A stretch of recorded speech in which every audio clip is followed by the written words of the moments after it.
I am finally brave enough to post this. I do not care about the consequences. I may be arrested and prosecuted for treason. I shall not use my real name. You can call me Raresh, Sergeant Raresh Buzescu of the Romanian army. This is what happened to me in October 2022. I was in a military unit in the delta of the Danube, in the north of the Dobrogea region of Romania, under the border with Ukraine. A little bit of context for those unfamiliar with the places. That region of Ukraine is southern Basarabia, sandwiched between Romania and the Republic of Moldova. And it used to be Romanian territory. It has had a turbulent past, belonging during the centuries to many states, being strategically important. In those days, a lot of confusion and fear were present in Romania. Being close to war, rumors of incidents made things very tense. People were afraid. Several Romanian military aircraft were brought down. The Ukrainian forces admitted they did it accidentally. Romania, being a NATO country, any incidents like this could degenerate into a war with either Russia or Ukraine, and Romania to be in the front line of destruction of World War III. That night, we heard explosions before the alarm was set. It seems some missiles coming from the north of the border hit Romanian targets. It was a chilly autumn evening.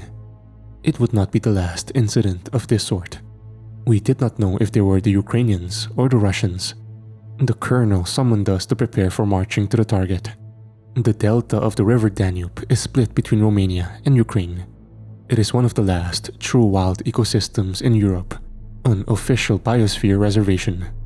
It is basically a huge marshland where the Danube splits into smaller channels until it flows into the Black Sea. We followed orders, of course, in silence, in the thicket. The explosions stopped. Some fires in the distance were visible.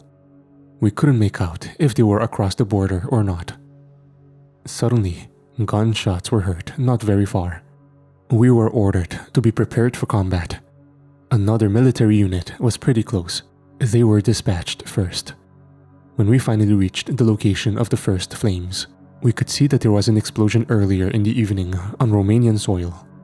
On the other side of the border, things were burning as well. Our comrades from the other unit have reached the location. Some were already fallen, dead or wounded. In fact, most of them were down. It was here. War. For real. For the first time. It felt unreal. I was a soldier. I knew this was my purpose. But it was not supposed to be like this. It felt unreal also. I did not expect it. I mean, in Romanian history, as we were taught in school, Romanians fought bravely against our enemies, against the Ottomans, the Hungarians, the Soviets, and the Nazi. But then at least it was clear whom and why we were fighting. Now we did not. Finally, we found a living soldier. He was breathing heavily when the colonel shouted at him. "Report! What happened?" The private answered. "They attacked us. They fought each other on the other side. Then they came to us." "The Russians?" "We don't know. We were bombarded and they came shooting. They looked insane and fired at us like they had rabies, honestly." At this point, he was breathing hard. The colonel left him, looked around in the silence, and ordered us to cross the bridge into Ukrainian territory. We obeyed. We were soldiers. Soldiers obey orders. But we knew what this meant. A part of me wanted to just flee. No, I was not afraid of death or physical injury. I was afraid of being part of this and suffering and dying senselessly and shamefully. I would have preferred to have been dead by some previous disease or something to have killed me before getting into this. I even hoped a loose bullet would take me down before being engaged in the fight. I was not old. I was in my late 20s, but I wanted to die with a clear conscience, then to get on with this. I thought of running and being put to trial like a deserter. Perhaps I would have been executed. The thoughts rose up, one after the other, in my mind. We crossed the bridge, and the colonel brought us as the last remains of daylight disappeared in the thicket. I didn't even know if the colonel knew what he wanted. It doesn't matter anyway. Trees formed like a small forest on the other side of the border. Almost complete darkness and chill. A shadow creeped upon my heart. It was something else. Something different from what I felt before. A fear not just of death. A fear not just of dishonor. It was something else that engulfed all my previous fears, worked alongside them, and made them stronger. Then, it started. They ran and fired. I could not make out if they shouted in Russian or Ukrainian, or both. I do not understand either. And the uniforms were not clear. They fired at us, each other, in every direction. Colonel ordered to engage in fire. We complied. I fired at any non-Romanian soldier I could see holding the gun towards us. Some seemed to have been Ukrainian, some Russian. I did not care. It didn't matter. Some of them were hit. Some of us were hit. I became numb. I desperately knew I had not to just protect myself, but my comrades. At least, this was something I could do. Something to hold on to, and not just pointing the gun at me and finishing me off. It seems I had already killed several people, the first time in my life. Were they allies? Were they foes? I did not know. Something was tearing inside my soul. A part of me. Yes, I have made a great mistake joining the military. I was not made for this. At least, not in this situation. I think I could have been a war hero, but in World War II, not in World War III. This was my thought as the Russians and/or Ukrainians mingled with us. I felt no physical pain as they hit me chaotically, and I responded as non-chaotical as I could. A warm liquid touched my hand gently. I realized it came from my shoulder. I was hit by a bullet and did not even realize it. The enemies looked like the comrade said earlier, like being on rabies. Their eyes wide in terror, mouths opened. They charged at us, but were also running from us. As we entered the woods, the clash became even more chaotic as darkness engulfed us and little to no light was visible. My heart was beating hard as we lost it and started running with no sense deeper inside the woods, like being driven. Incidents became fewer. The clash went cold and silence took over almost completely. I continued to run deeper. In the darkness, I heard callings in Romanian. I asked one of them, then decided not to, in order not to attract attention to myself. It was cold, bitter darkness. Suddenly, I hit something, in the dark, something that blocked my way, like some kind of net that held me fiercely. No, I was not tangled, more like glued to it. I tried to force my way out of it, but the more I forced it, the less I was able to release myself. My mind felt almost completely helpless of handling this new thing, and it started to shut down. Yet, like a faint whisper, a thought came to my mind. Take the knife from your boot while you still can, and cut it out, fast. I obeyed the thought and managed to get the knife. Fortunately, my right arm was almost completely free of the thing, and I was able to grab it and started cutting. It was hard to achieve this, at first, but I think it was good that it was hard. If it came easy, my mind would not have calmed down, would not have settled down, and I would have restarted running blindly. I was desperate at first, seeing that it was so hard to cut, especially since I clearly felt I needed to get out as fast as I could. As I struggled with the process, I started to become aware of my situation and surroundings.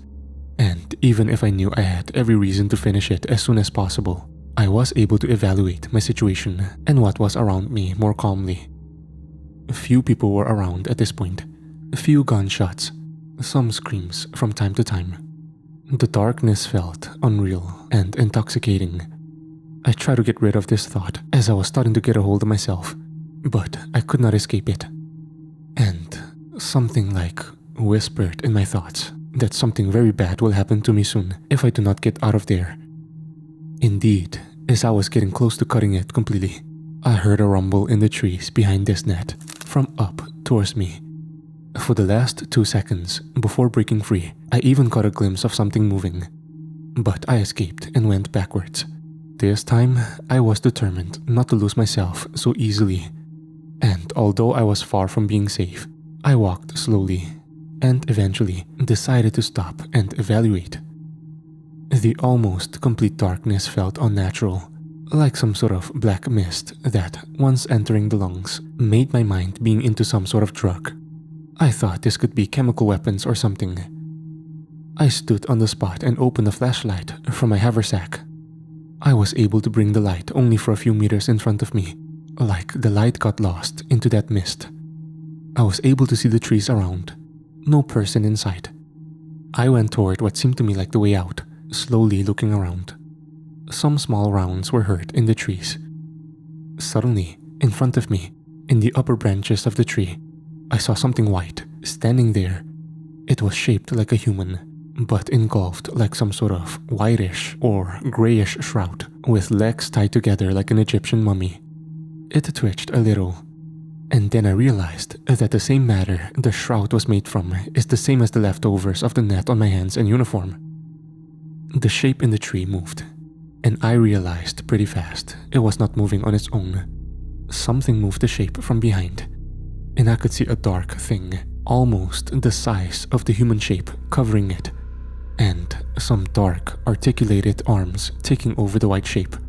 I could not bring myself to move and stop watching. The dark creature stabbed the white shape in the chest area and started sucking from it ferociously. Dark fluid came out to the ground, and a striking, disgusting smell of blood mixed with something I didn't know what it was. It was a spider eating its living prey. I turned my flashlight around me, around the trees, and noticed that this tree was not the only one with victims wrapped in cocoons. My blood ran cold when I realized that above me in the canopy, the spiders were moving. How many of them there were? I do not know. I started to run towards what seemed to me like the exit of the woods. No living person was in sight, although I could see corpses all over the place. From time to time, some cocoons swung in the wind or had fallen to the ground. I stumbled into one, almost falling. I could feel that almost nothing but bones were left, engulfed into some goo that stuck to my boot, like a glue, sticking the tip of my boot with the cocoon, and I had to use the second boot to let go, while I could hear clearly something above me coming down, pretty close. I managed not to lose myself, and escaped just before an unbearable stench almost touched me. Less than a minute later, in front of me, on the trail, a thick web with something really big moving on the other side. An insidious sensation of deep anger came over me as I watched the thing from behind. I went backwards, looking behind and around me, for a way out, where I could see no web or creature. But this was a really bad idea, as I stumbled more into the woods, especially since I was unfamiliar with the place. I stopped in my tracks for a while, trying to figure out what to do. I listened around me. Faint noises around me. Scratches not very far, but not too close either. No living soldiers, only dead or dying from time to time. Where was everybody? Has someone escaped? There's no way of knowing. I was trained to face difficult situations, but this was beyond anything I ever imagined, as this new enemy was unlike any I prepared to face. I needed to meet someone, anybody. I sat down, listened and sniffed. Yeah, I sniffed. Strange odors, marsh combined with weird, unpleasant smells. The darkness itself felt unnatural in itself, like it was absorbing light, so to say. The flashlight couldn't reach far. It was like it faded into some fluid. Was I afraid of death? Yes, I was. But that was not all. I would have preferred a death that I could understand. A death I could expect, if it makes sense. But not this. I didn't understand what was going on, and that made me feel that all my experiences, all my training was not just useless, but also senseless. I kneeled on one leg and looked at the ground. Not knowing what to do, I listened, trying to calm myself even further so that my rational mind shall find a way. Then I heard a rustle in the tree next to me. I had the first impulse to just run, but something in my mind told me it was a bad idea. I do not know why.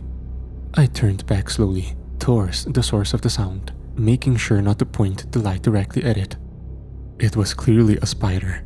It was almost 2 meters long, and it dropped something towards me. I snapped and jumped towards the place I came from, but another of those creatures was in there. Then I heard gunshots from sideways. Sounded like an AKM. Bullet flew above my head, like someone aimed at the creature behind me. It gave a shriek, and it seemed to stop. I dared not to move, waiting for a ceasefire. And it did. I heard footsteps coming fast towards me. I noticed my benefactor. It was a tall, muscular woman with long black hair. I noticed the Ukrainian flag on her uniform. She came fast towards me, grabbed my arm and pushed me towards some bushes I had not looked before. I let her guide me. It felt like she knew the place. I couldn't ask anything. We were silent. She gasped for air as she pushed me. "I hope it is clear there. We shall see," she said. "What to be clear?" I asked. "A small underground shed or refuge," she replied. "I think I can find it." My flashlight was a clear advantage, being able to see it, even if at a short distance. The webs, we were able to avoid them. Those things were in the trees, mostly, not on soil, fortunately, even if, at some point, a pretty large one charged at us. "I think we missed it. We need to go back," she added and turned us around. I could hear a rustle behind us, but not too close. It felt like we moved in circles for about 5 minutes, until she knocked something with her boot, almost completely covered in fallen autumn leaves. We stopped. "Here it is," she said as she started to remove the leaves, showing a hatch, then going down to open it. As I went down to help her, I felt a sharp pain in my shoulder where the bullet hit me, but I didn't care too much. She succeeded in opening the hatch, but something blocked the full opening. A few bullets burst from inside as the rustle from behind came closer, and I knew that if we were to get in, we should do it fast. She shouted something in Russian or Ukrainian. A male voice responded from below. They argued a bit until I said, "If he lets us in, do it in the next seconds. It is very close." As a spider about the size of a 10-year-old child was only a few meters away, she started to plead, and it worked. The man managed to push the improvised barricade at the hatch to let us in. The woman went first. As the creature came closer, I struggled to turn around in order to keep my eyes on the spider. As it was inches from me, I placed, without realizing it, the flashlight towards the creature. Two things happened at the same time. First one, I saw a being that was deeply dark, so dark that it made me shiver, emanating something like it wanted to consume me as fast as possible. Something I could feel in its eyes that I could not distinguish, but that I could feel strongly were there, in that giant black mass. The second one was that the creature stopped in its tracks when the beam of light hit where I felt the eyes were for a few seconds. Those seconds were enough for me to get through the hatch. I tried to close it, but the pain in my shoulder made me unable to pull, and a dark shape covered the little light coming from outside. Coldness took over my body, and the stench made me nauseated. I could hear sounds of a mouth chewing nothing, in anticipation of chewing my flesh. A harsh, sticky, hairy black articulated arm entered just for a few seconds before a bullet from inside hit the arm. A shriek with splatter, and the arm retreated, just enough as a thin man wearing a Russian uniform came, pulled the hatch, then locked it. Fortunately, I didn't drop the flashlight, and a second flashlight held by the man made enough light to see underneath. It was a small underground structure, more like a refuge. I am not sure if this was to be a refuge or some storage place, since many provisions seemed to be deposited, mostly crates covered in dark green canvases. The man went towards the end of the corridor. There were a few rooms on the left and right, but he went to a larger one at the end. Some chairs, a blanket, some food on the floor, guns. The two spoke in Russian and or Ukrainian. "Sorry to interrupt, folks. Could we speak English, please? I do not know either Russian or Ukrainian," I said. They stopped and looked at me. He answered, "Okay then, it makes sense." I looked at him. He appeared around the age of 40, pretty thin and short, but stocky, in a way. His almost shaved head was covered with a small military cap. "What is going on?" I said. They stood silent for a few seconds. Then the man started. not breathing too easily, like trying to remain calm. We fought for about 2 days before they came. We didn't plan shooting into Romanian territory, but as casualties arose in such a short time, weirdness started. As lack of sleep built up, some of us started to act weird.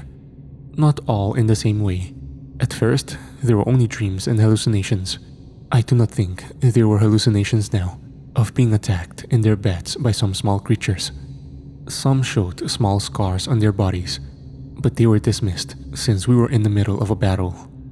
Some started to turn on each other. The colonel ordered detention. Then all who behaved aggressively were shot. The Ukrainians kept fighting. We had to fight back. Soon, we did not know how much we fought the enemy and how much we fought each other. I do not know who I could trust, if I could follow orders or not. Then, those things started to appear. I did not pay much attention to them, trying to keep myself from being killed by my comrades. But I could not deny it when I first saw a black spider near the edge of the camp, eating away from the still living body of our cook. I managed to get closer to Yuri, one of my comrades who still felt sane, and we retreated in the center of the camp, until the order came to leave a large part of the equipment and get into the woods near the border, and we were dragged alongside the rest. In the fields, those creatures attacked us, some trying to fight back, but even from those who were still able to understand, this is a new non-human enemy we had to deal against, seemed too confused and unable to fight back properly.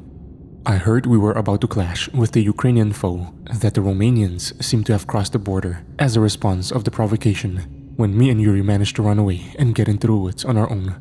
But the spiders were there. More of them, and larger.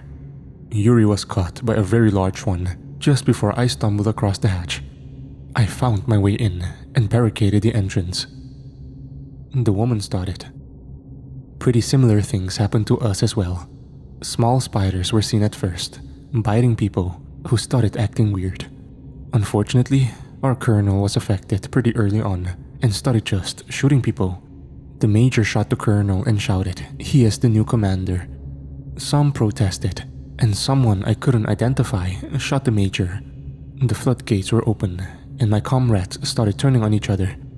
I hit myself up to a point. Then, like in his case, I was taken with the flow as the people started to head towards the woods. I gave a sigh and looked at them. You know, my country may be enemies with any of your countries. I understand not to talk about certain aspects. But right now, what matters is that those things are a common enemy. And in the end, all of us are human. We need to work together to escape. They looked at me. The woman smiled and nodded. The man gave a sigh and nodded as well. I think it is okay to introduce ourselves. I am Sergeant Rareș Buzescu, Romanian Army. The woman said, Lieutenant Olena Kirkova, Ukrainian Army. The man said, Private Dmitry Fyodorov, Russian Army. We shook hands and started talking about a strategy. Olena tried to help me with my shoulder. Some stinky goo was on my uniform. Fortunately, it was barely more than a scratch, and she managed to cover it from the goo. We ate a bit, took some vodka, then went to the entrance to listen.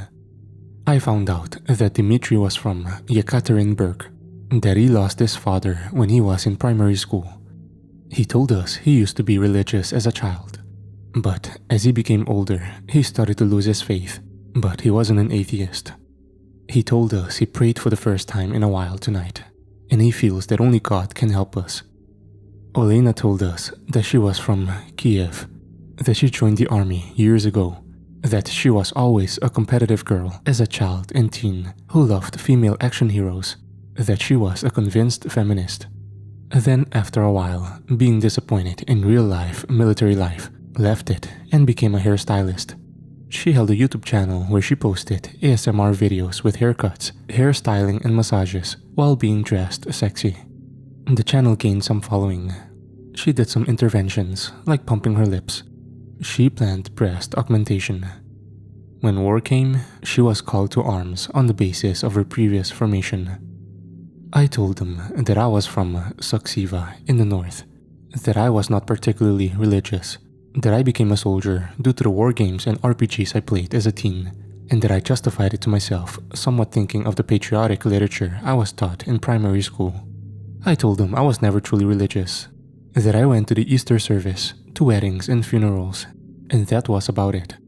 Dimitri told me it was a good idea to start praying now, and he showed us the cross his late grandmother gave him that he never stopped wearing. The surroundings were mostly silent, but we did not dare to come out as we still felt their presence, like waiting for us to get out. I started. Those flashlights shouldn't be out of power yet, but the night is still pretty long, so we need to decide quickly what to do. I hear them screeching from outside. Is there any way for them to break in? Elena replied, there are some ventilation shafts, sideways, as far as I know, but they are pretty narrow. I don't know, if there are little ones, as they seem to change size, they may enter. I say to secure them, I answered. They agreed, and we started searching each chamber for the vents. They were pretty narrow, but they weren't hard to cover with cloth, although the metal covers were kind of rusty. We have had enough supplies for a few days, and decided to put the flashlights off and stick them together near the entrance and watch the clock from time to time. We allowed ourselves to sleep for about 90 minutes at a time, but never all at once. As we sat, we felt like some force, let's say, I cannot find a better term, in the air, something that took away, slowly, my will to fight and live. And I started to not just feel, but also live like it was just a question of time before I shall become the meal of the creatures, like they spread something in the very air we breathed, and it entered our tissues.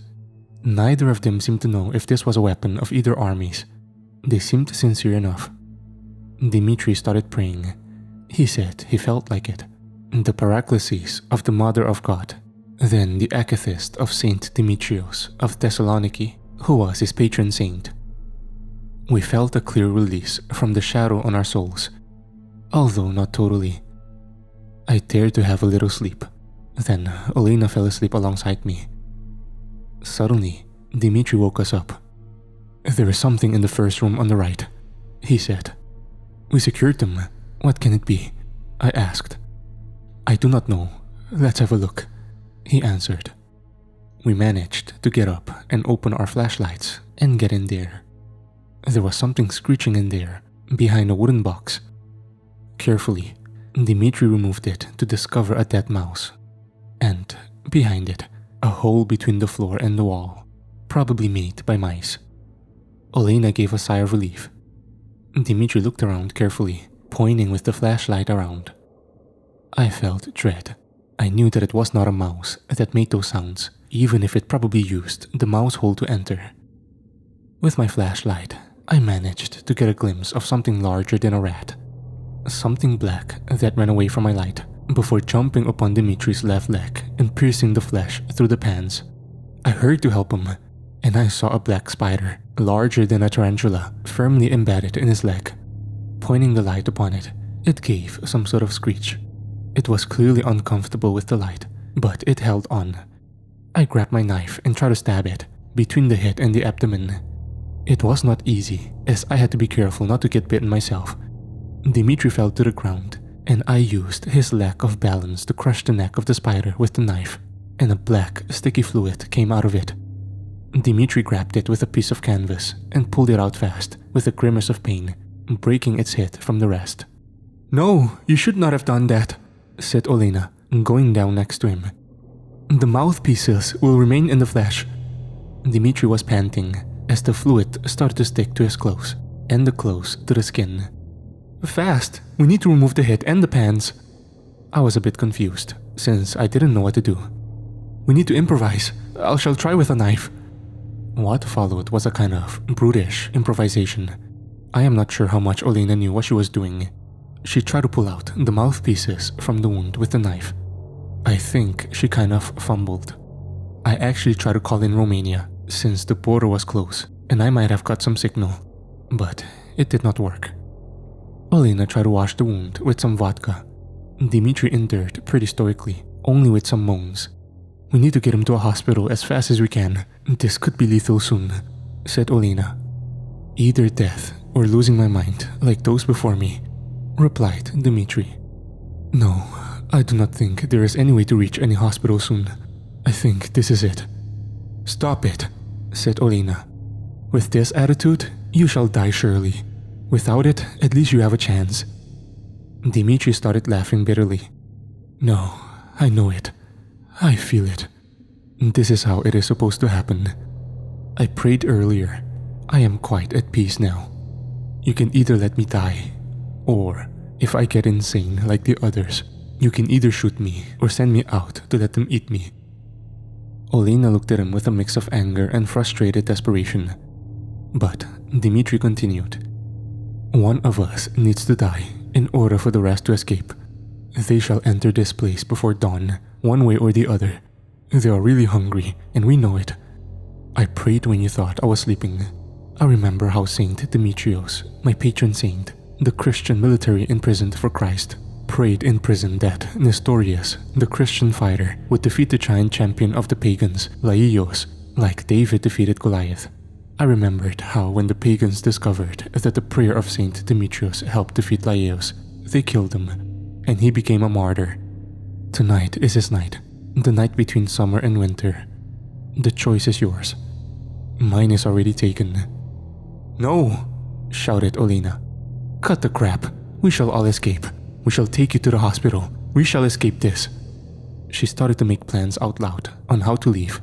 My heart felt something in the words of Dimitri, like some power was in them, like a little bit of the peace he had come to me as well. Earlier, when I fought outside, I never prayed a bit, but now I started to feel like doing it, just by looking at him. Nonetheless, I helped Olena, both in discussing tactics and putting them in practice. We improvised some torches from pieces of wooden box with cloth and vodka to keep them away. We also improvised some Molotov cocktails from vodka bottles and cloth. Olena was very pushy about this, and I really admired her for that, as I admired Dimitri for his attitude. In a way, both of them were completing each other. You know, said Dimitri, coughing, I have heard about things like that years ago. It is not the first time this has happened. They came where people fight and kill each other. It makes them stronger. They are greedy in suffering and death. They are terribly powerful, but they are not by far undefeatable. I never heard anyone escaping something like this, but I trust the Lord that you have a chance. And in case you don't escape, be ready to die. Ask for the Lord to forgive you for all your transgressions. Say your sins to each other. It isn't like confessing them to a priest, but it matters. I shall start myself. Whatever I tell you now, tell a priest you trust. This is my final confession. And he started telling us his sins as we prepared. We couldn't stop him. What he told us then, I shall not disclose, but I told to a priest after I escaped. Olena refused to confess in front of us, and that made me reluctant to do it too. Dimitri gave a sigh as all was ready. Forgive each other. Love each other. Please forgive me for everything. Pray as much as you can. Lord Jesus Christ, Son of God, have mercy on me, a sinner. Be prepared for both life and death. Death will seem certain, but it is not. By this time, he was already coughing bad. His face became bluish-gray. He couldn't walk on his own. I took him and helped him up the stairs. Olena held both a torch and a gun. I held only a torch. She opened the hatch. A cold breeze that felt like it would have frozen my bones if it weren't something else holding me. The webs were all over the trees. The air was thick and difficult to breathe, like it was intoxicating us with terror and hopelessness. One side of me realized all this, and the other side was tranquil. The result was watching all of this while being detached somehow. We used the compass to determine where south was, and the plan was to go south as much as possible to exit the woods. We stepped out. No rain, only an autumn breeze. We felt them around. We felt the trees above us, but they did not move. I helped him walk a bit. Then he signaled me I better let him walk on his own. I was reluctant to, but I complied. After a few meters, I realized he backed up a few steps. I turned to him. Olena turned as well. A spider the size of a large dog came out of the canopy and stabbed him in the back, but he was still standing. Elena opened her mouth in terror. I could not move.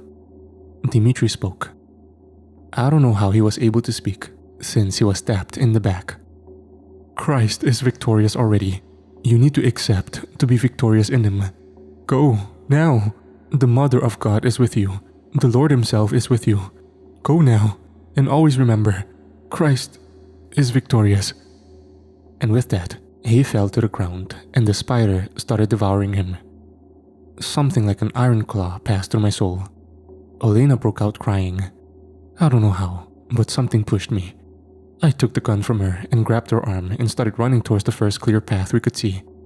The air was really thick, hard to breathe. Not like a city smog, but like something else.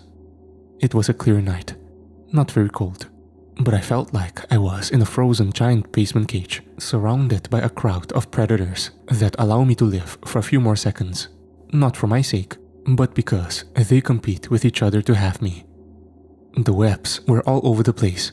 We couldn't just feel them all around, not just hear them, but also see them in the trees. We needed to run.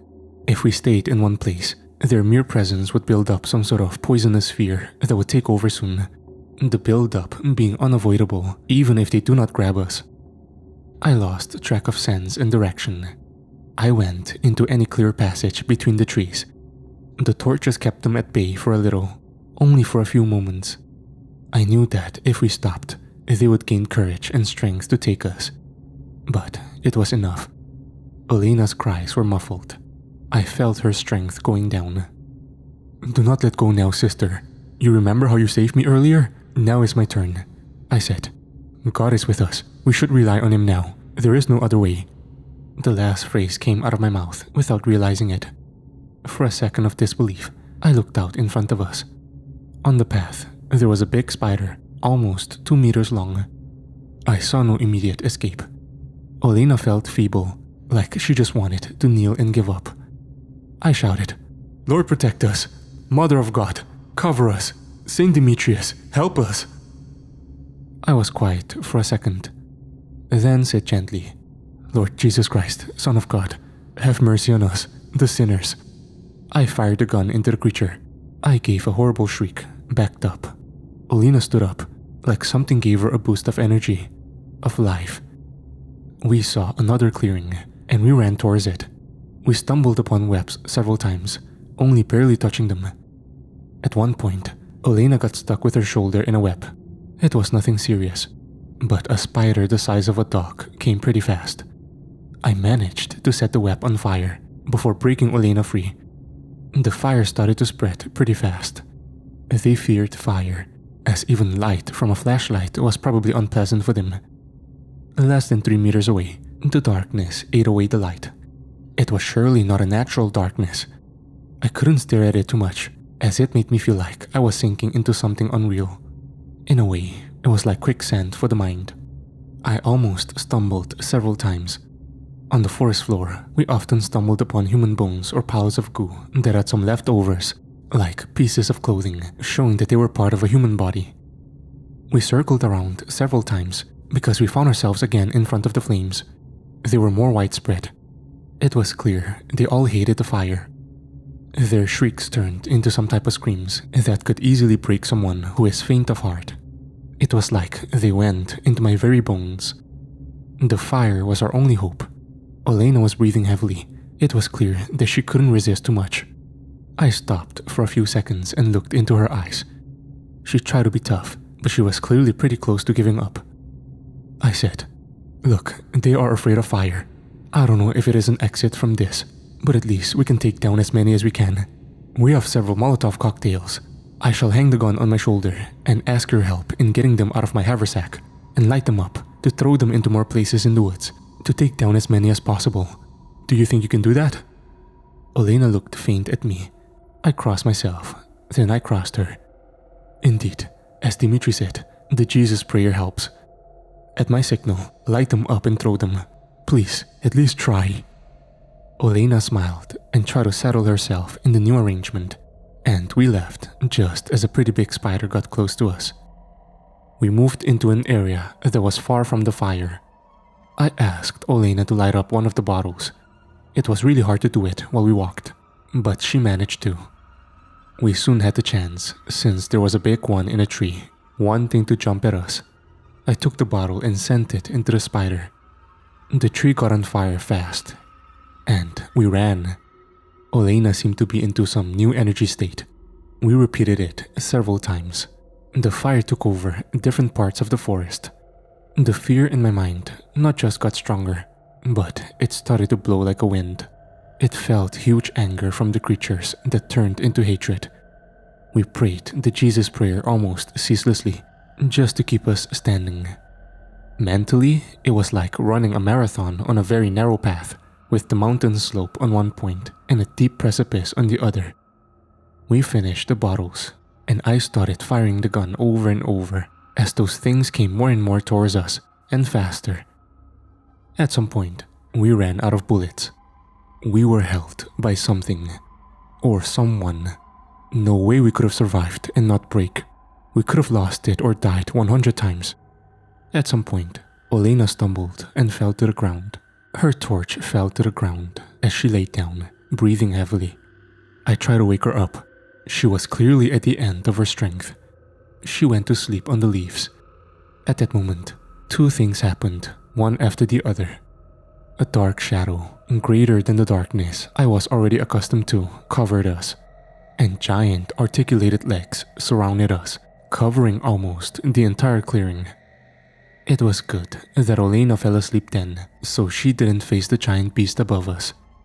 I didn't dare to look at it, as drops of unholy toxic saliva fell upon us. I heard the chattering of a giant mouth ready to chew us at once in such haste that it wouldn't take its time to cover us into a cocoon and suck us. Even the invisible dark eyes felt like they wanted to devour us, to suck us in a second before the mouth reached us. I do not know how the stench did not make me pass out at once. And the second thing was, for a moment, I looked at one side of the clearing, and I could see the field and the clear night sky. Mother of God, help us. Lord, have mercy on us. Perhaps my heart would just stop before the mouth ever touched me. But that's when I heard a voice. Perhaps in my mind. I don't know. The voice of Dimitri, who said, "Get up and place the torch into its mouth. Then take the small knife from your boot and push it inside the enemy. Now." Perhaps my heart stopped beating. I do not know. I was already almost gone. But a terrible yet amazing force took me up and made me push the torch inside its mouth. I felt this force like a shield that protected us from death or from having our minds blown by the scream, so that I was able to get the knife out of the boot and stab the being close to the mouth. The torch fell to the ground. The creature stood up in pain, and that invisible force made me or helped me take Olena in my arms, rise, and start running. I do not know how I found myself out in the fields, running with Olena in my arms, sleeping. Unearthly screams were heard behind us, from the woods, and I heard the creature coming towards us at an immense speed. I was running as fast as I could. Then, I heard one last huge scream, and a blast. I stopped and looked back. That being exploded out in the fields as the forest was on fire. I grabbed Olena and continued running. As we moved away from danger, my strength diminished. I let her down in the grass and tried to wake her up. She opened her eyes and gave a sigh. "It is over," I said. "The Lord saved us. He worked through Dimitri. Praise be the Lord." She started crying, and I gave her a hug.